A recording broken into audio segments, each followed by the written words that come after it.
Good evening. Good evening and welcome.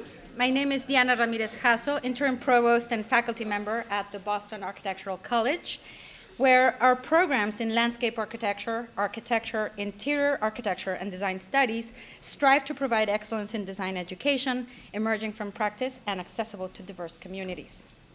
Tonight, it is my pleasure to introduce the BAC's fifth installment in the student-sponsored Atelier lecture series of fall 2015 entitled Latitudes. I want to thank Karen Nelson, Dean of the School of Architecture, as well as the student representatives Rand Lemley and Luca Townsend for their help and hard work in making this series possible. Our guest today, Florencia Rodriguez, is an architect and critic, as well as founder and editorial director of Piedra, Papel y Tijera publishers in Buenos Aires, Argentina. Apologies.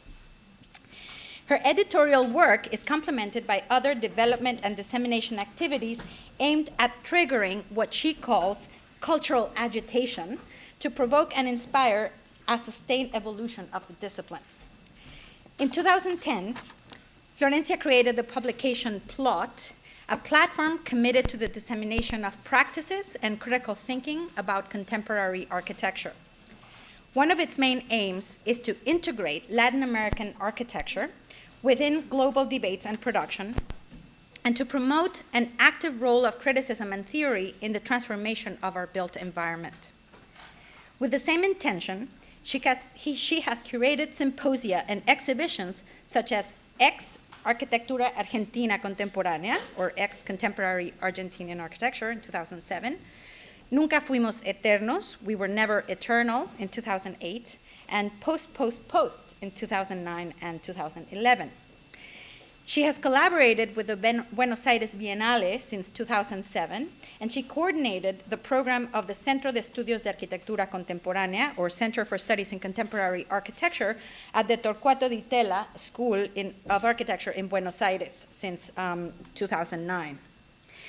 Tonight's lecture will ask us to consider contemporary modes of communication and how these dispersed modes invite new possibilities for the written word and for critical thinking.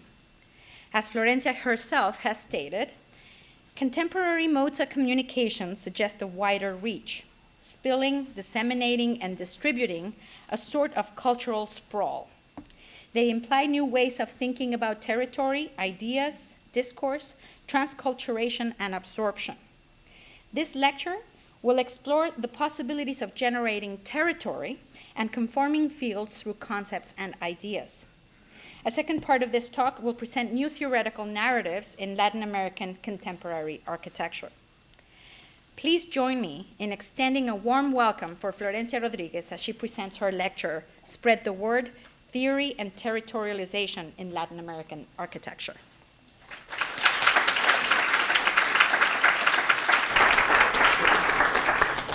Well, good afternoon. And thank you so much for being here. I'm really happy to see Boston without snow. I have been here in February and April, and I didn't remember there were actually leaves and trees over here.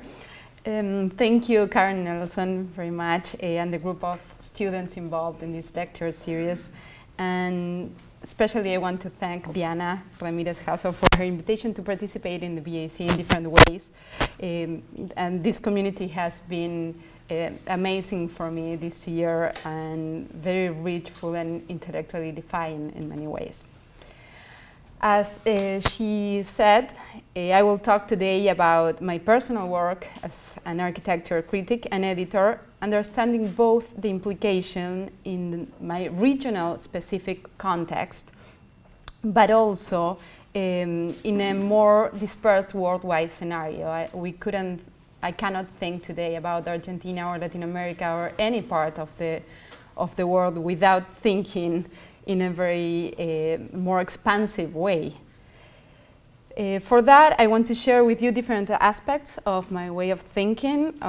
So I will divide the lecture in different parts. First, I will share with you what I believe defines criticism today. And then I will focus in ways of dissemination and territorialization based in words and discourse, as Diana was saying. And last but not least, I will speak about plot. This journal, I founded 5 years ago, that takes most of my time, of my practice in Buenos Aires, and which I really love and enjoy making. So let's start generating a bit of a cultural common ground to think about the present. I will show just a couple of images at the beginning, and I will talk a lot, and then I will talk less and show lots of images when I show you plot. So this is the famous Rodchenko Posture, and of course it has almost 100 years old right now. It is from 1924. But what I want to focus on in this image is to think that this established a way of communication that merged the written world, the graphic design that was not called graphic design at that moment, and the image as one potential vehicle of ideas and of critical thinking. So in this gesture, you can see something that is just one image, and at the same time, you can think that it is using philosophical reflections as well as a methodology that is more related to propaganda, for instance.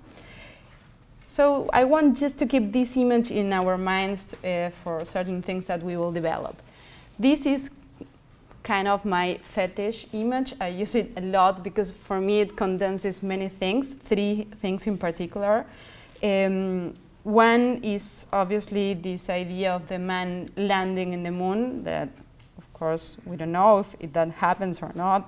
You can think whatever you want about that, but it doesn't matter. It is important to think that we feel now that the possibility of watching our world from the outside as a whole thing that is full of differences also. It's not just one thing in the modern sense of uniqueness or universality, but it is one diverse entity in a way.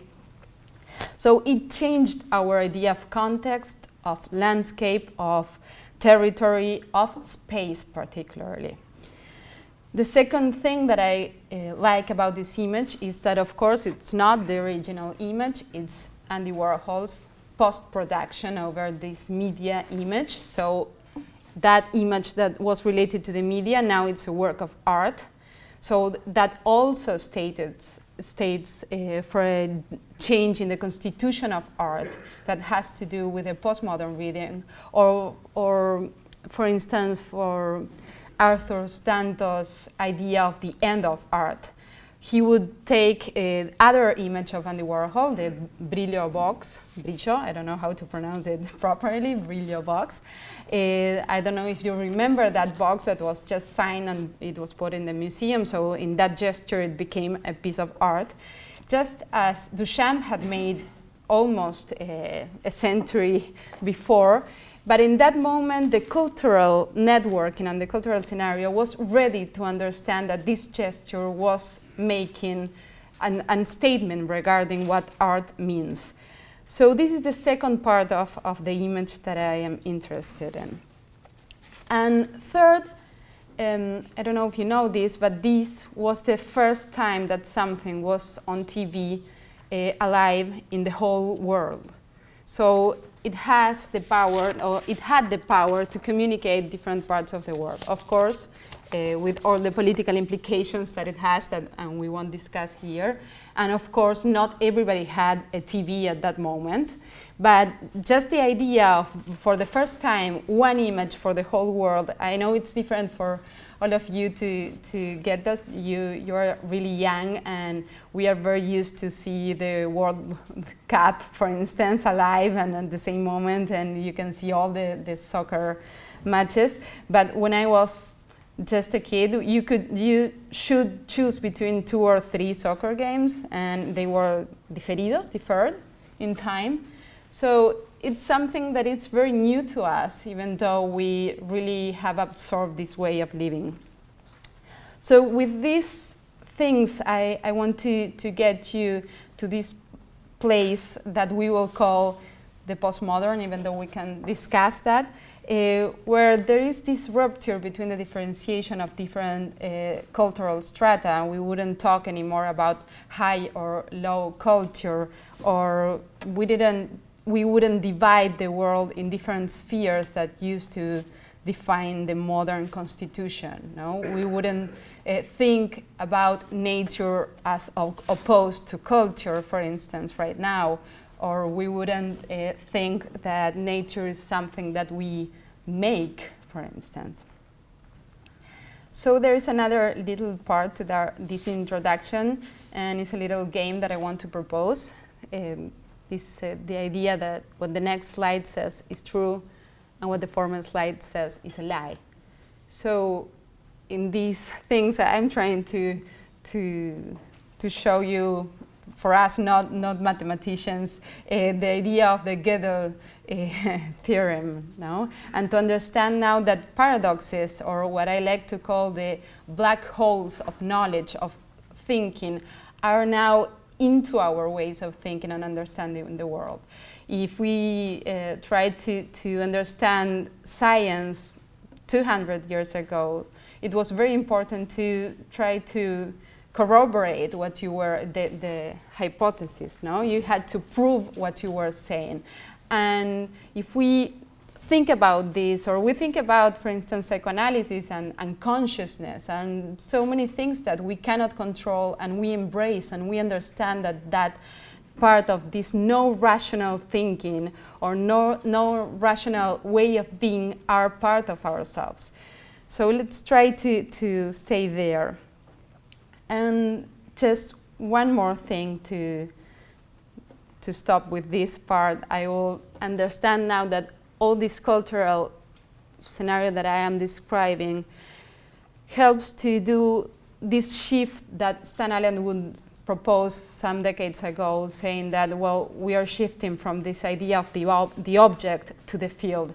And that is also a change that occurred very clearly in architecture.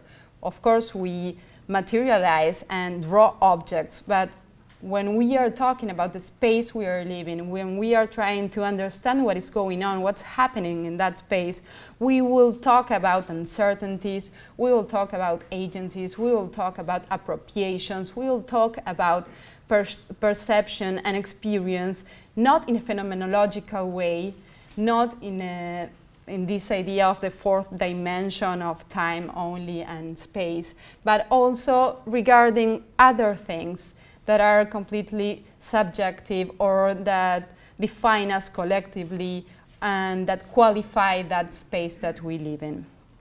So you can read this idea of Sanford Quinter that Stan Allen quotes at the beginning of his text.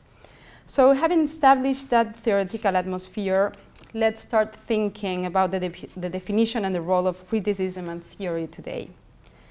Michel Foucault, in his lecture from 1978 called What is Critique?, that you can now find compiled in a book that is called Politics of Truth, defined criticism as the act of not being governed quite so much. I like this idea of not being governed, more than governed, because it implies that criticism, even being always dependent of one thing, no, or of the object that pursues, should also pursue certain autonomy and deal with the tension between the current of times and the search of objectivity. Foucault would say, it seems that between the high Kantian enterprise and the little polemical professional activities that are called critique, there has been in the modern Western world, dating more or less empirically from the 15th to the 16th centuries, a certain way of thinking, speaking, and acting, a certain relationship to what exists, to what one knows, to what one does, a relationship to society, to culture, and also a relationship to others, that we could say, let's say, the critical attitude. That we could call, the critical attitude. He also pointed out that critique is by nature condemned to dispersion, dependency, and pure heteronomy. And of course, its contemporary forms emphasize those conditions in many aspects that urge for conscious reflections and a renewed vocabulary.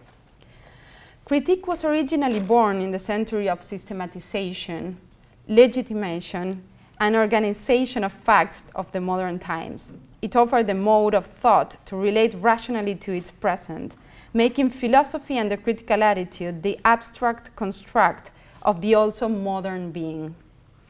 This attitude was meant to work as an alert to the individual, the V-side of an established political or social order, this denunciative other that exposed a determined kind of relationship to what exists.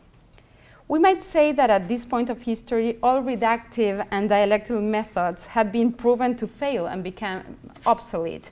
That's why I was trying to present you with this cultural state at the beginning, but we have to contrast that with the critical tradition and try to understand how we can be critical today.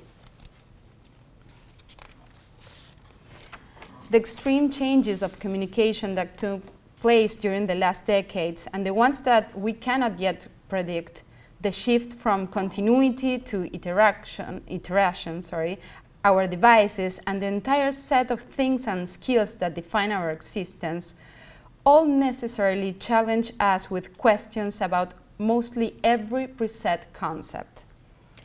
At the same time, as we know, these new technological platforms and ways of communications amplified audiences and multiplied voices. In this context, criticism's roles and actions need to be reanalyzed and discussed.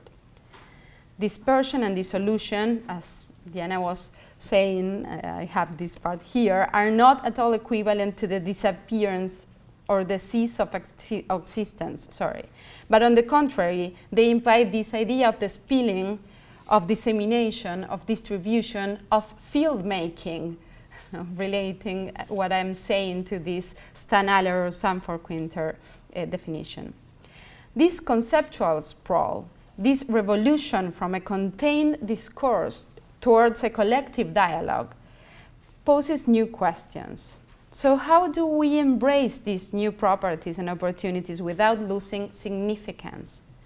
Do we need to achieve new intellectual formal constitutions to give sense to this practice?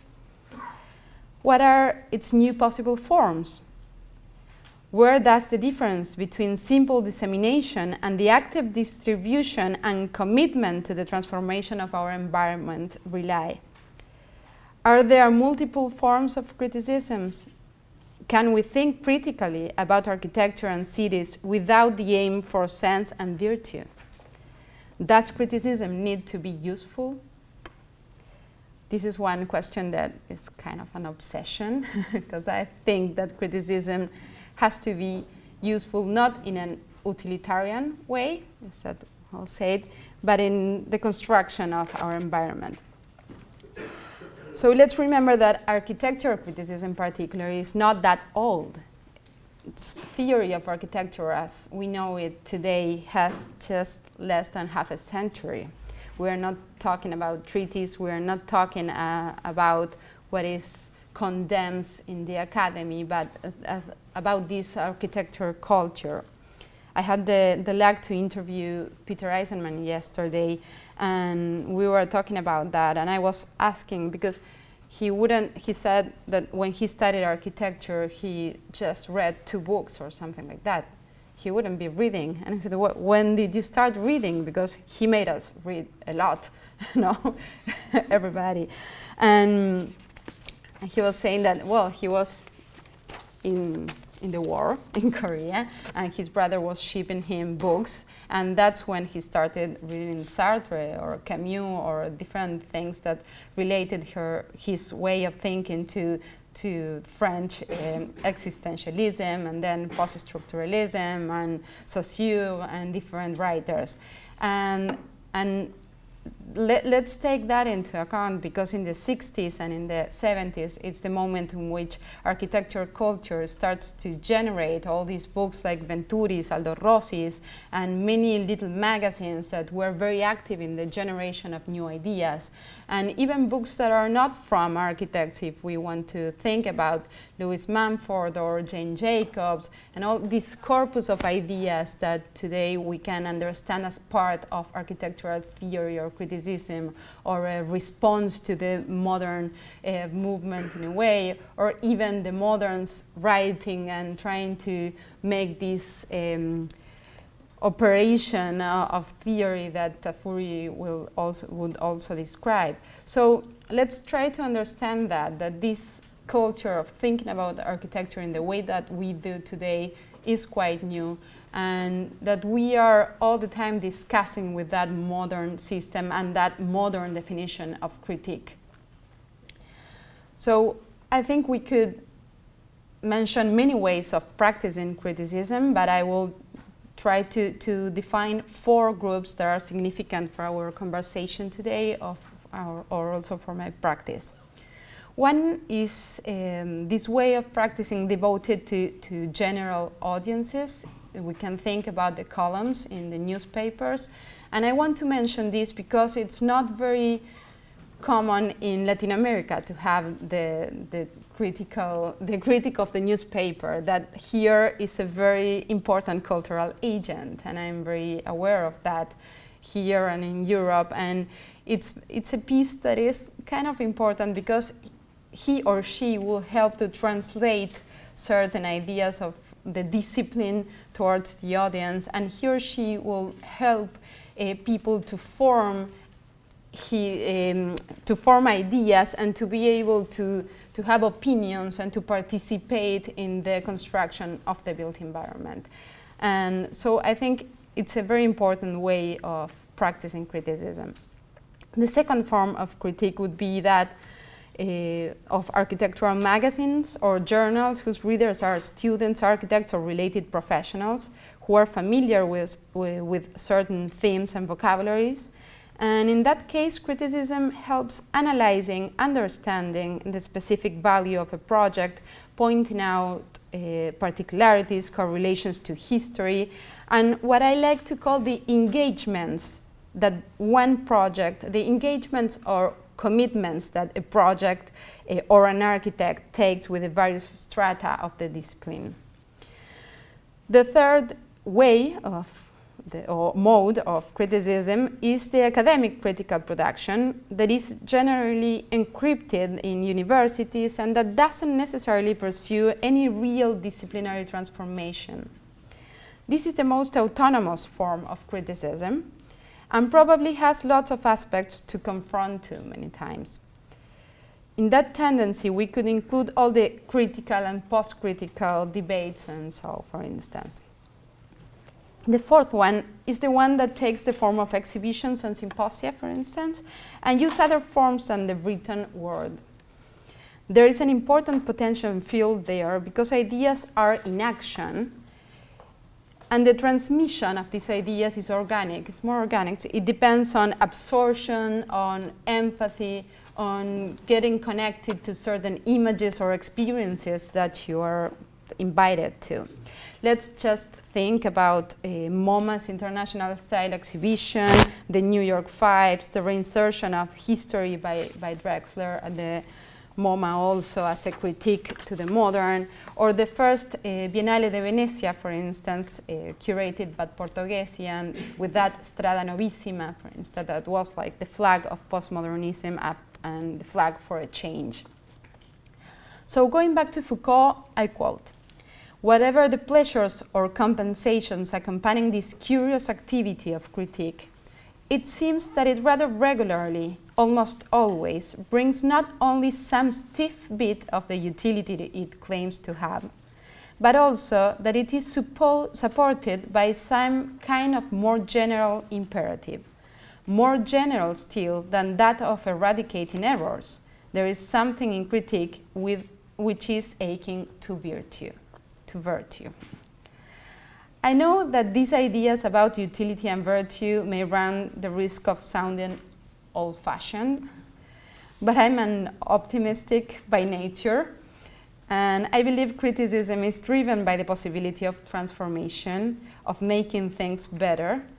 And if critics publish, tweet, chat, and exchange ideas all the time, it is because there is some idealism involved and a need to communicate and expand it. I think it might be a shy way or a shy mode of utopia in a way. So it seems as if today we would be permanently trying to get used to our new realities in many ways. The extreme changes of communication that have already taken place and the ones we cannot yet predict, as I said before, have all changed our existence, as I was saying. But for that, I wanted to refresh some facts, because it's different when you see all together and you understand the changes of the last three decades. For instance, internet was commercialized in the 90s. In 97, Google was created. Twitter was created in 2006. Facebook, 2004. The iPhone launched in 2007. Same year my older son was born. Wikipedia, 2001. Amazon, and with it an abrupt change in the online retail, is from 1995. And we could go on with Blogspot, WordPress, the iPad, Skype, MySpace, Messenger, and the already dead ICQ, for instance, or Napster. And you could go on and Tinder and all the new things, Uber, for instance. And so many things that have conditioned our experience of space and thinking about architecture so much.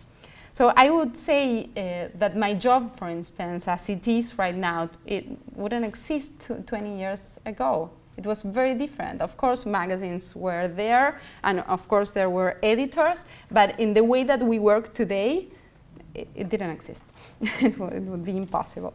So those are the biggest global cultural signs of change that we had experienced in the last half century. And although one feels there could be new meanings to the same words every few minutes, some of the matters related to this phenomena were already into the discussion of a different world decades before the internet. Just think about the repeated enunciation of the end of history or of art, as we were mentioning before. Let's think about within architectural culture, the shift we experience from postmodernism to deconstructivism, witnessing the explosion of what were already the pieces of any fixed and unified discipline.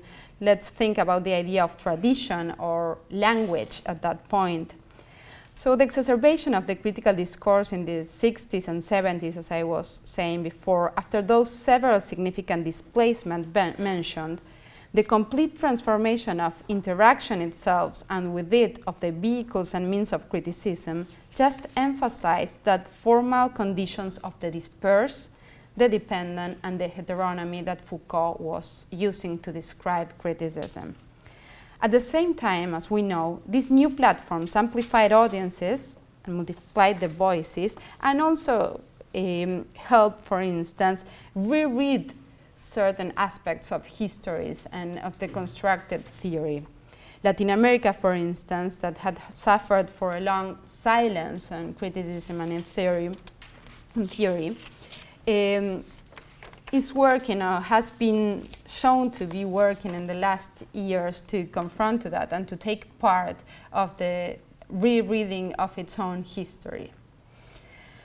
Though as this new nature seems organic to the critical attitude, it is full of other kinds of inconsistencies and, could we say, even dangers, maybe? For instance, many years ago, while writing a text, I accidentally ran into this book called Don't Make Me Think. I don't know if any of you know it. A common sense approach to web usability.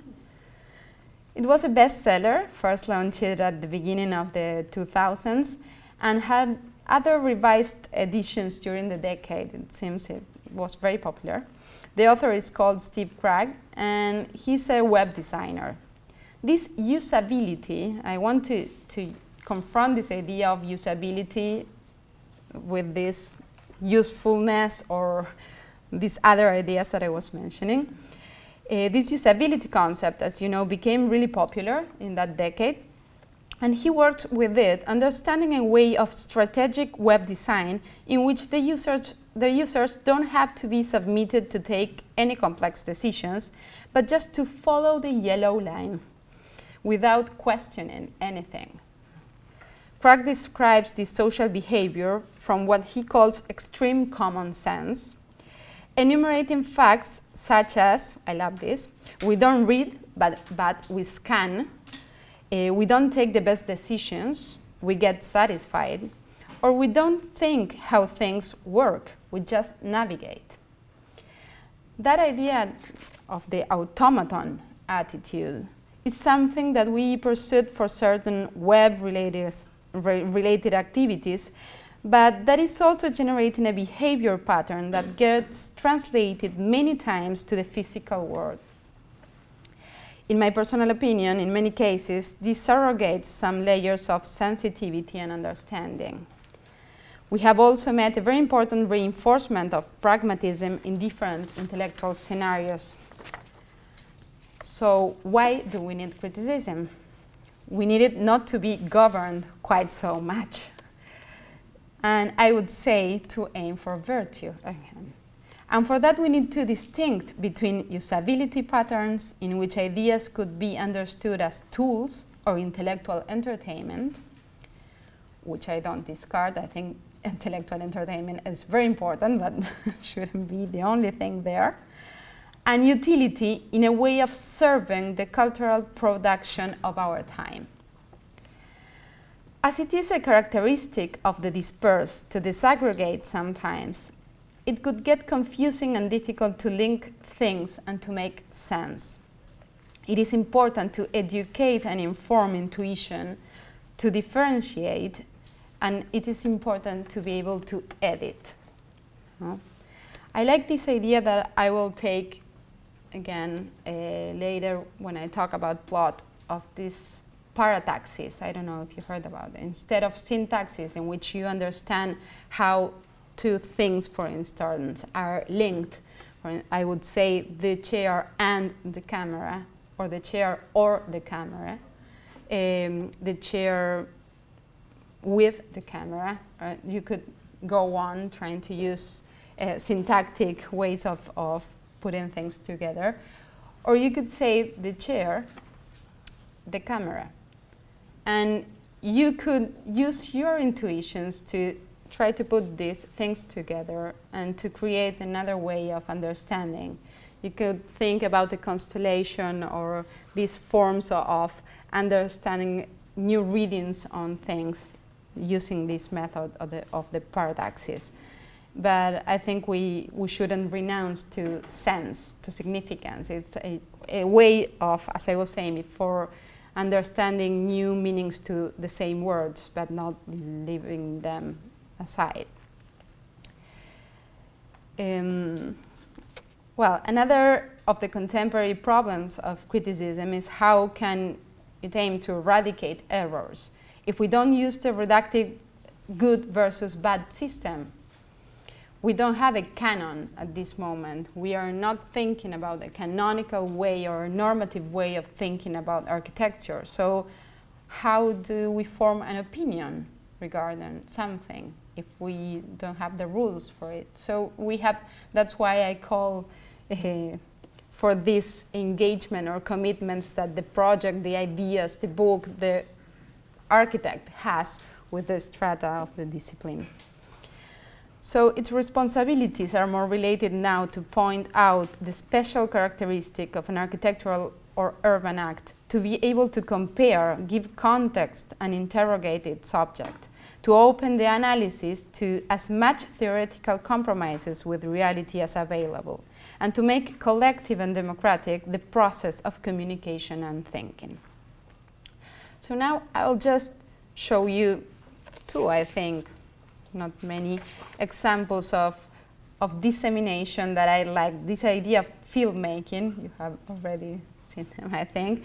This is Andrés Jaque. I don't know if you know his production. He's a Spanish architect. He has been working in the States also for a while right now. And this is a project that he has that is called Skin Gardens. His office, Andrés Jaque, is called Andrés Jaque and his office for political innovation. So he is very much into performative acts, and he's trying to think architecture in different words. This that I am showing here is a ring, and the idea is that you can get this ring in a gift shop or a museum, and as he says, every skin garden jewel is not an object of consumption. Instead, it is a form of manage and critically equip the connections that exist between something so close to us like the skin. The idea is that you put this so close to your skin, and this is a piece of trash that is inside the ring, and you kind of signed a contract when you buy these rings. And whenever somebody asks or says something about this ring that you're wearing, you have to start a conversation about sustainability, about recycling, about trash in generally, and the environment. So I like this idea of making territory, and that is why I like this example. It's a way that you cannot control, that depends on a selection, that depends on conversations, on the commitment of different people with this conversation. And of course, you cannot control what is said or thought, but you are just like saying something to start, to provoke. This is, of course, taken from the idea of Tupperware and this big revolution on consumption and consumption, and selling, no? In the houses, in this domestic domain that was related more to women and that depended on their conversations and not on the shops or marketing ideas. So with all this salad on mine, because I want you to have these kind of approaches, I want to show a little bit of our project of plot. I will leave this here to be more comfortable. This is the first issue of the magazine that we founded, as we said before, 5 years ago. And it is interesting to try to understand why we founded this magazine in that particular moment. I used to cooperate and collaborate with Suma, that is the more established magazine, I would say more than in Argentina, in South America in general. It's from the 60s, it had a long history, it was interrupted with the military government in the 70s, and then another new group of people tried to organize Suma again, and they started Suma Más, and I worked there for a while, and I was trying to present certain themes or projects that were, I don't know, Suma was not the place for that. I really like still Suma and its editors, and we decided that it was time for something different, that we should propose another discussion in Latin America, that we wanted to start very strongly, like crossing certain borders, thinking that we would not understand architecture on the basis of first or third world, low or high technology, and that we would try to have an agenda that would open to a diversity, that would understand this production, this cultural production in many different ways. So we knew from the beginning that the cover should be complex, that we would use this idea that I was describing as parataxis, of these things living all together with no clear hierarchies, or there would be variable hierarchies in different issues.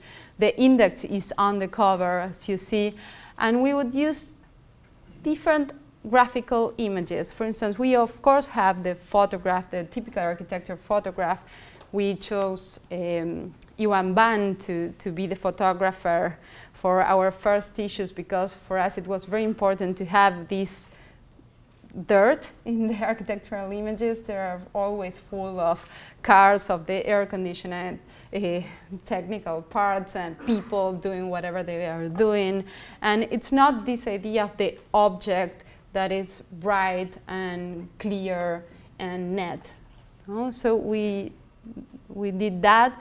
We put that idea of that image that is a patchwork from London, because there is a blog about London in that issue, and we put a person that is Elias Redstone, but we don't care today about Elias, but about this idea of putting faces to the producers, understanding that there is subjectivity in what we are producing, and diversity, of course.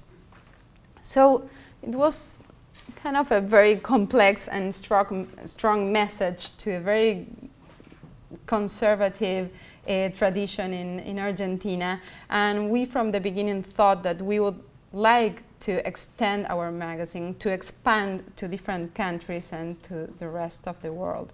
Not in a conquering state of mind of colonizing or giving, I don't know, making the message go to places, but yes, to show Latin American production in relationship to other things, and to understand value in different aspects of this production.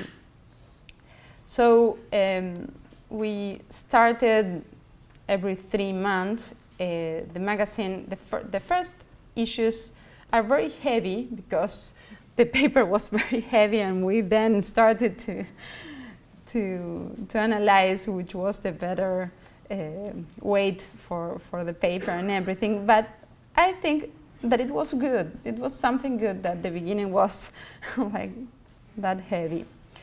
This is the second issue, and as you see, all of the first covers of the magazine are very complex and with different things. Different parts of the world would be there living all together. And I didn't talk about the name of the magazine. There is something in Spanglish. We all use the word plot, like pronounced differently. I would say plot, and I would say plotear as a verb, because instead of printing. But there is no architect that won't say that at least 5 times a week. Vamos a plotear, let's go plotting, or something like that. So the word is in English, but it's very into everyone's practice. So it was important, and to have all these other layers of sense related to plot, of course, as a complot, as a narrative, as the area where you will build. So it have different meanings that we were interested in. These are more of the covers, and I want to show you in general how the magazine is divided. It has 3 sections. I left them first in Spanish, but I have the translations there. Revista, Práctica y Teoría. The first one, that is called Revista, is a short part of the magazine. Revista is magazine. That's what it means.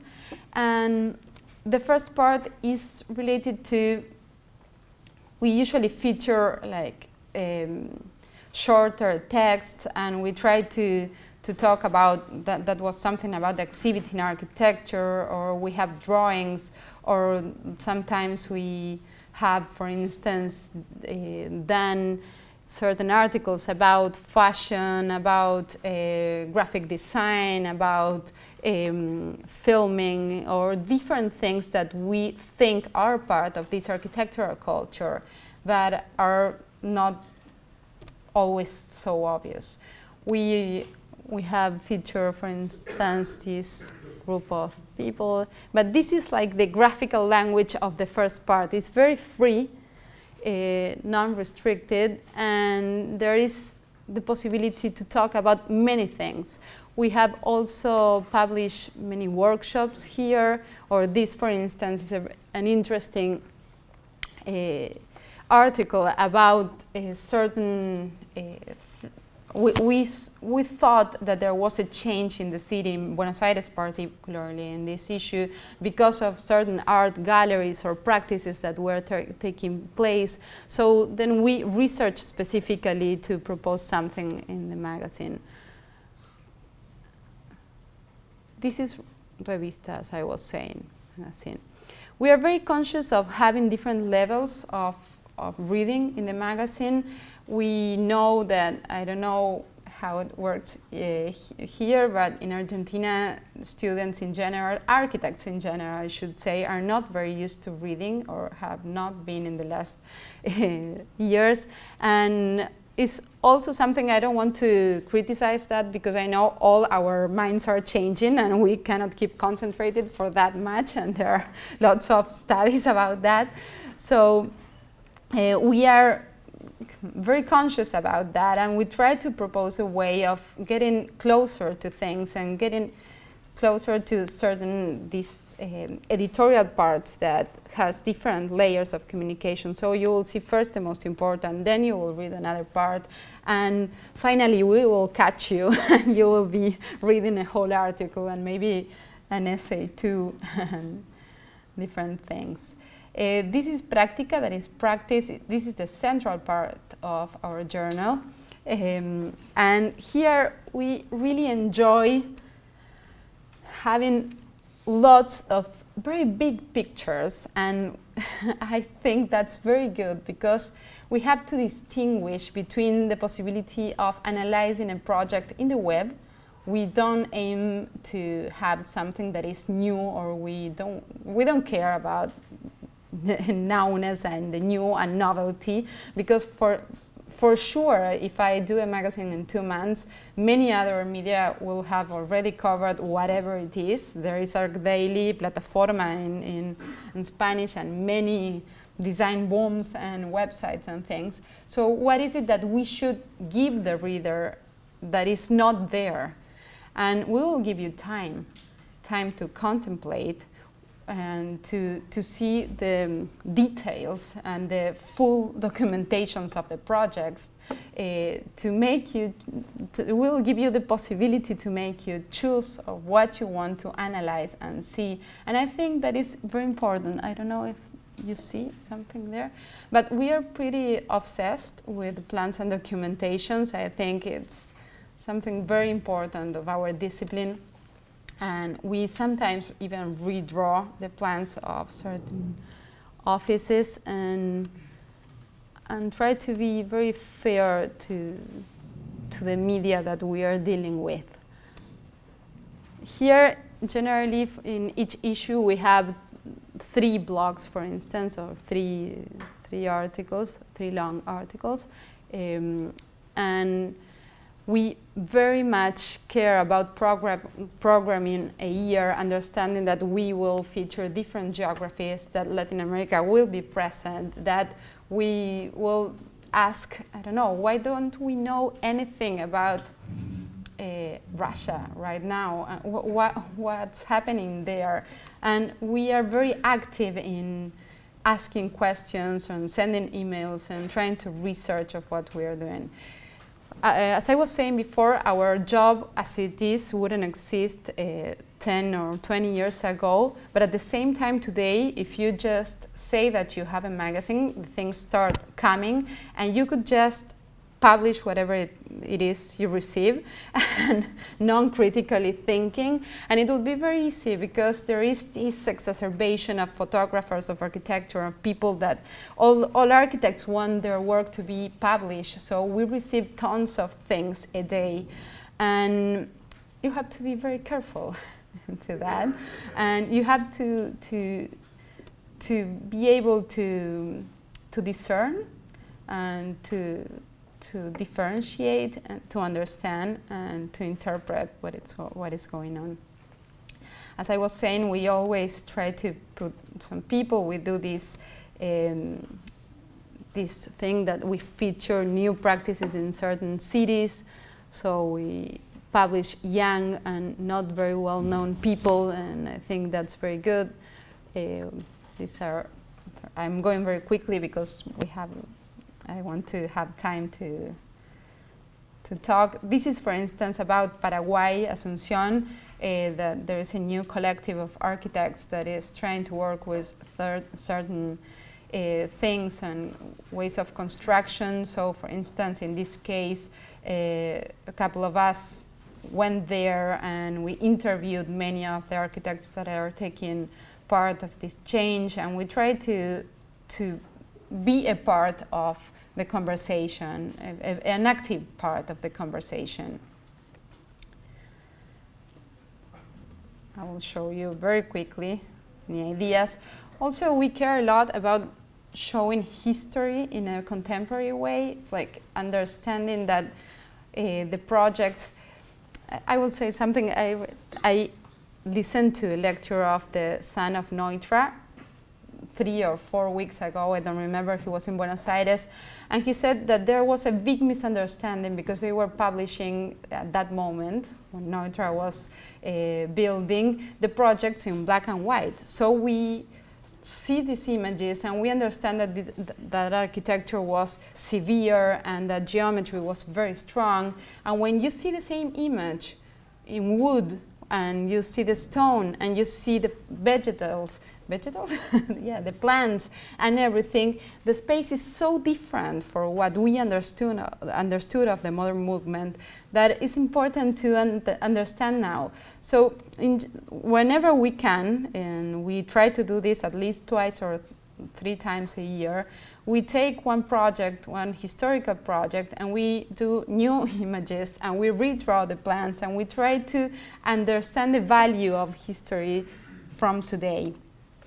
So this is whole thing about, sorry, I put a lot of images just for you to have the spheres. This is, for instance, another research that we did on Belgium and the new offices that are working, because we also saw there were certain interesting things happening there.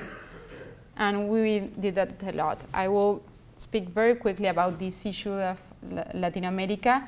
This was an issue that we did at the beginning of this year, simultaneously or in response to the MoMA exhibition.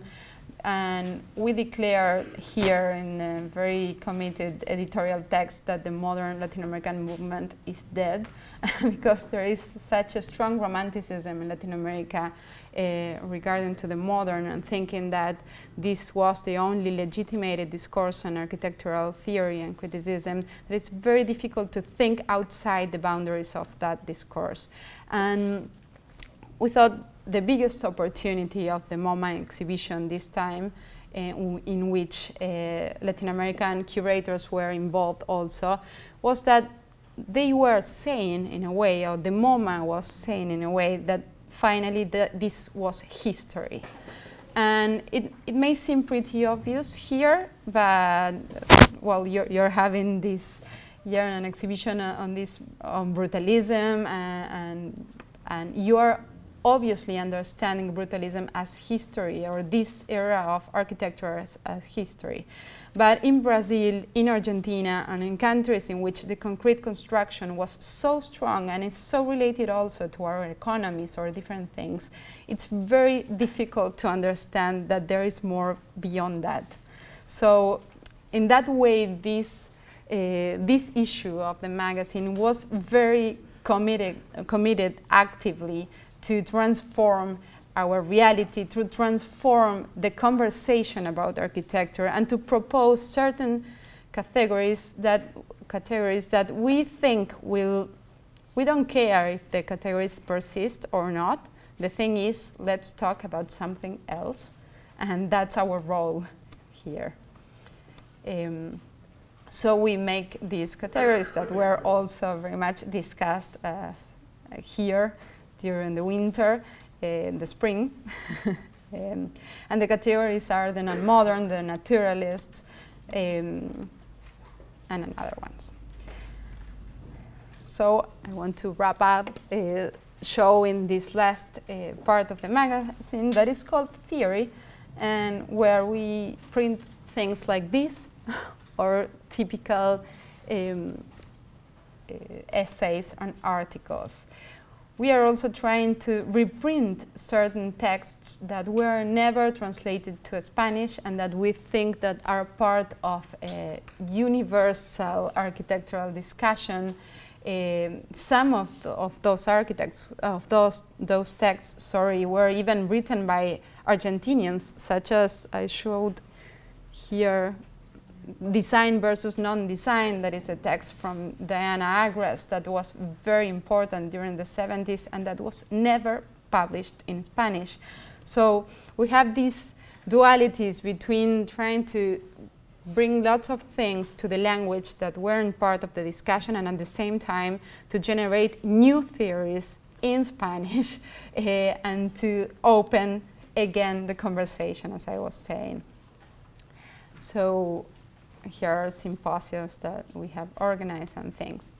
And we believe that Plot is a platform. It's not just a magazine for us. From the beginning, we had lots of activities around. That's why I put this at the end: critical activism, research, and extension or expansion activities. And these are some images of the exhibitions or panel discussions or just social meetings that we try to organize between architects and between different people. I think Jimenez was here a couple of months ago. That is the GST. The other one, this is the Bienal de Buenos Aires. And this is Clorindo Testa that we lost last year. And we did this. So I will finish with a very quick manifesto that we did when we were invited for here. The storefront of art and architecture made an exhibition on magazines, and they invited us to make a manifesto, and they did this series of medium speed: history, crisis, and desire. And of course, if we are Latin American, they put us into the crisis chapter. And I started saying, well, beautiful crisis, because also the crisis is something that possibilitates new ways of thinking, new ways of doing. And there is always a potential into the crisis. Desire is the second point of our manifesto, because you have to be moved by the desire to change, as I was saying before, by this aim for virtue, this idea of that you're possible, you have possibilities of changing. Make it happen. Well, do it yourself, you know.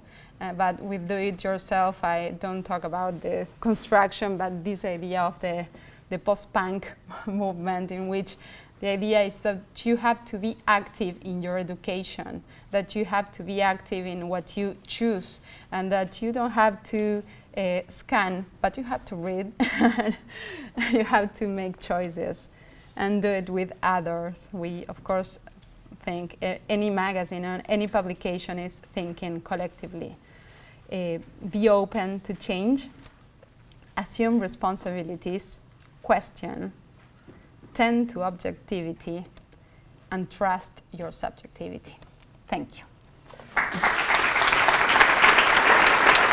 And water.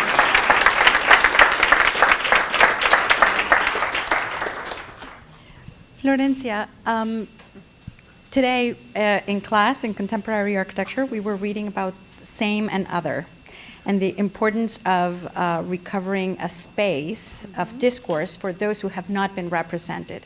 And we talked about the difficulty of using this sense of otherness, because it always depends on supporting, systems of power. You always, in talking about, women or children or minorities as others, you always end up reinforcing the powerful creature that defines them as others.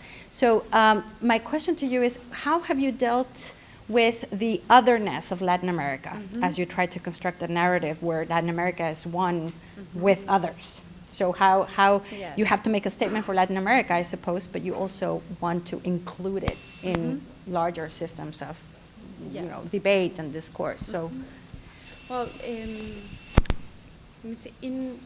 It's different, because when you are working from within. You don't have to be so strong in emphasizing that you are dealing with this idea of the otherness. So we want to be, I don't know how to say desfachatados. How would you say something like that? Desfachatados. Blunt. Okay, blunt. In your face, no, something like that.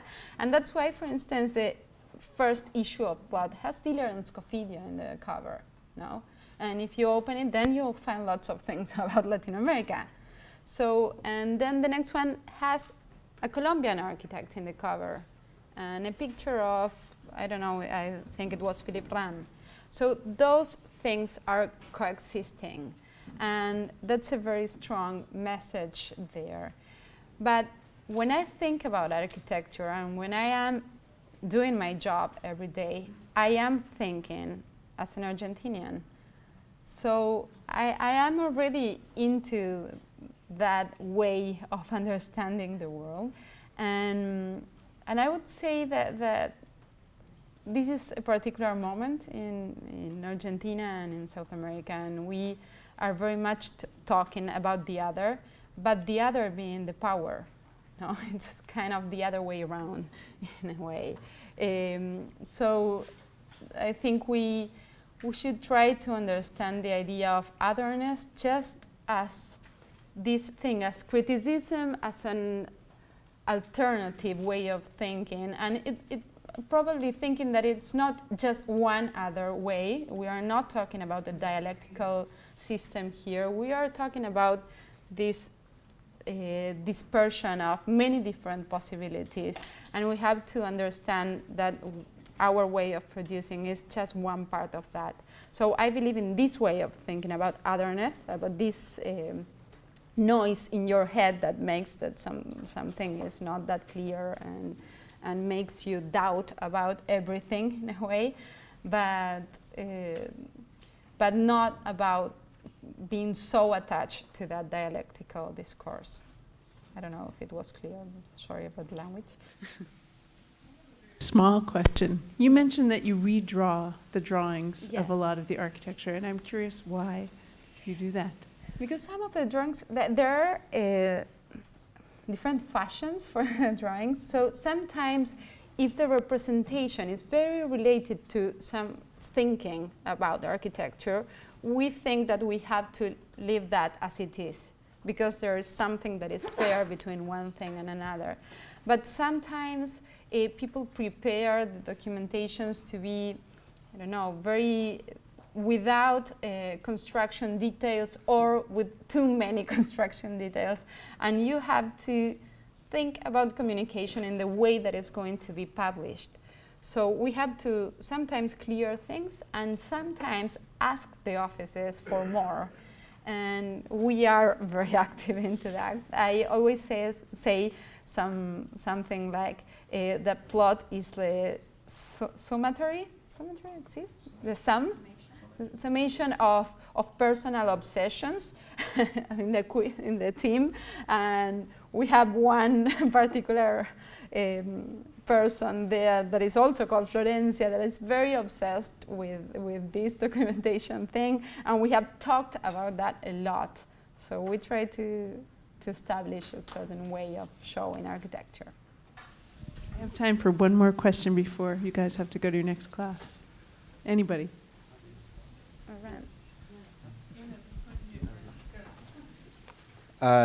So you talked about forming value judgments and forming value judgments, that we can't just take things at face value. We can't scan. We have to read through them.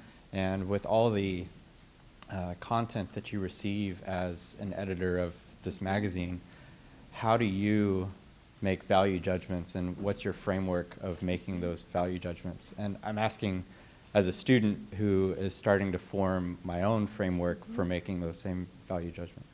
Okay, that's a great question.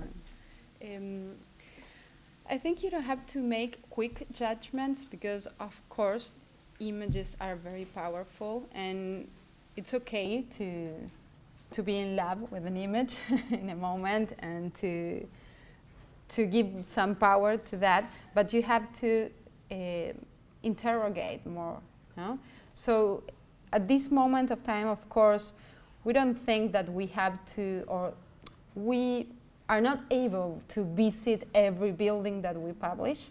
We try to visit as much as we can, and in fact, when we do those things like the Asunción in Paraguay article or reportage, or Belgium, or for instance, if we are not able to go, we start talking with local critics there to see if what we are seeing exists in a way, to understand local readings of this work, and we have to put all the information that we can together, and all the information implies not only photographers' images, but also more informal photos of the buildings and all the plans that we can, and you know, even YouTube is full of videos of people visiting buildings. So you have many ways of understanding one building, and it's important not to